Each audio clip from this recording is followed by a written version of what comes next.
several years ago, it's a long time ago, I actually took a trip from here, and I was at a conference in Santa Fe on behavioral health.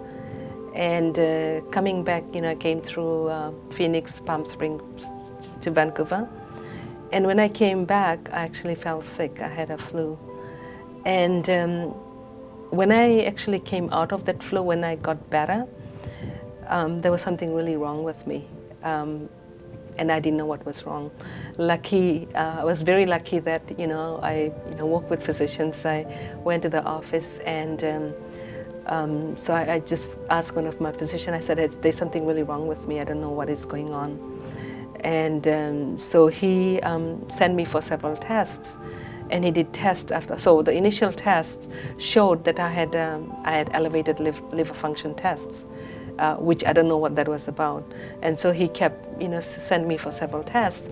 And then after several tests, it was discovered that I had a virus. I had picked on a virus, and that virus actually interfered with my gums. And all of a sudden, all my teeth were loose, if you can believe that. And in that 1 year, I had 18 dental appointments because all my teeth were loose. And prior to that, there was nothing there. It's just that because of certain virus that came into my body, and it was a very challenging. My diet was completely changed. I could not chew food. I could not eat the chapati, the rotis. I could not eat bread. I could not eat nuts. There's a lot of food I could not chew. And I had to go on a diet that allowed me to sort of, very soft food. And it took me a long time to come to terms with it, because it really changed my whole body and mind and everything on how I was feeling, because it took a lot of energy. And I couldn't, and I had a hard time sleeping. So I understand from experience that when you have dental issues, when you have pain, it can take away from, or it can contribute to more health issues. And thankfully, I had dentists. I had been going regularly to get that support of whatever I need to do. And I was told, literally by the first appointment I went, when the dentist saw me, he said, if you don't do anything about it, and I was so young, he goes, you'll lose all your teeth. I just sat in his office and I cried. Because I felt helpless, because I didn't understand how could a virus like this cause me so much grief. But the story is then. Now I still am smiling. And the interesting thing was, while I was still so sick, people used to come in the office, and the first thing they complimented me was on my smile. You have a beautiful smile. And I used to go in my mind, goes, yeah, right, you don't understand my inside of my mouth, the pain I'm in. But that is part of life. That's part of living, and part of that care. So just coming back to where you were, how did you, as a professional, balance your life with maybe the challenges you faced? I know you mentioned Dr. Chopra and meditation. How did that allow you to bring about that balance in your life?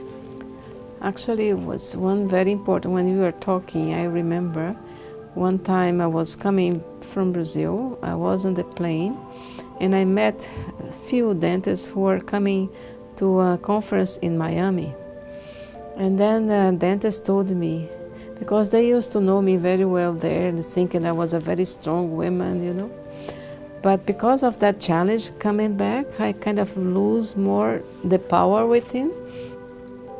And then I met them, and they say, oh, when we, Dr. Claudia, when I need something, I remember you and give me power to do things.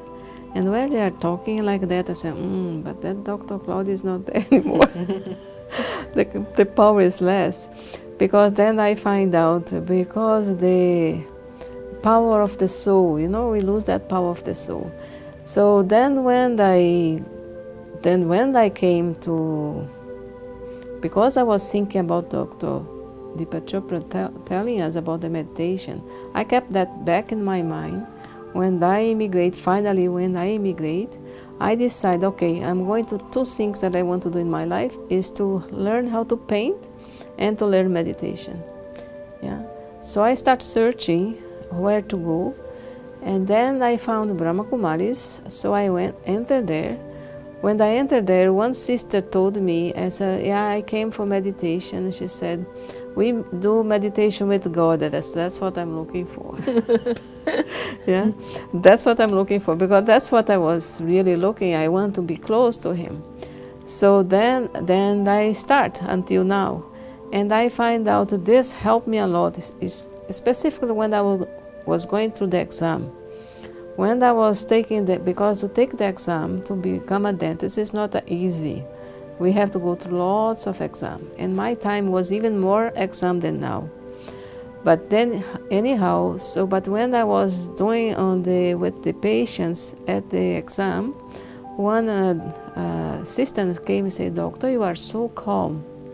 How come everybody is so nervous and you are so calm? Because I use meditation anytime, you know. Because Raja Yoga meditation is a meditation that you can use anytime. So that also sometimes I use with the patient. I see the patient is very anxious. Or one time one patient came and he told me, I saw him with his pocket, hands inside the pocket. I said, what's happened? And he said, Doctor, I tried to suicide on the SkyTrain. And then I said, oh, and right away I went in front of him to give him some power. No? And he said, yes, and I did not die, but I lost my right hand. So then I talked with him, and I talked with him. So then I used to tell them, when this patient comes, I want to take care of him specifically, no? Because I have other dentists there and hygienists. I want at least to check if he come only for hygiene, but I want to talk with him. So I used to give him some, you know, look at his eyes and give him power, and then say, no, you can do it. Later on, it was very nice. He came back and he told me, Doctor, you know what I do now? I'm helping other ones who are in the suicide to get out of the suicide.